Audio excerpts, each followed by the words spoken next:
তৎকালীন আওয়ামী লীগ সরকারের বাংলাদেশকে দুর্নীতিতে চ্যাম্পিয়ন বানিয়ে 2001 সালের জুন মাসে ক্ষমতা থেকে বিদায় নিয়েছিল।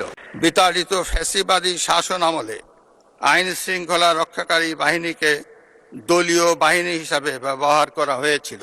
ফ্যাসিবাদী শাসন আমলে সাংবিধানিক প্রতিষ্ঠান নির্বাচন কমিশনের প্রতি জন আস্থা শূন্যের কোঠায় নামিয়ে আনা হয়েছিল। 2024 সালের 5ই আগস্ট তৎকালীন ফ্যাসিস্ট সরকারের পতন ঘটে।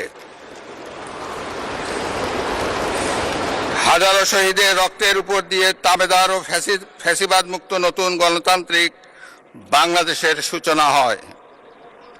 আমি 2024 সালের জুলাই আগস্ট ছাত্র জনতার গণ অভ্যুত্থানে শহীদ ও আহতদের এবং দীর্ঘ 1.5 দশকের ফ্যাসিবাদী শাসন আমলে গুম, খুন, বিচার বহির্ভূত হত্যাকাণ্ড এবং ফ্যাসিবাদ বিরোধী আন্দোলনে নির্যাতন ও নিপীড়নের শিকার সাধারণ মানুষ ও রাজনৈতিক দলের সদস্যবৃন্দকে কৃতজ্ঞতার সঙ্গে স্মরণ করছি,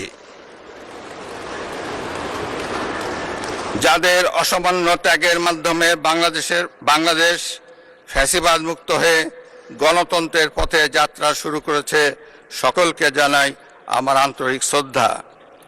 2024 সালের গণ অভ্যুত্থানে সহস্রাধিক মানুষ শহীদ হয়েছেন।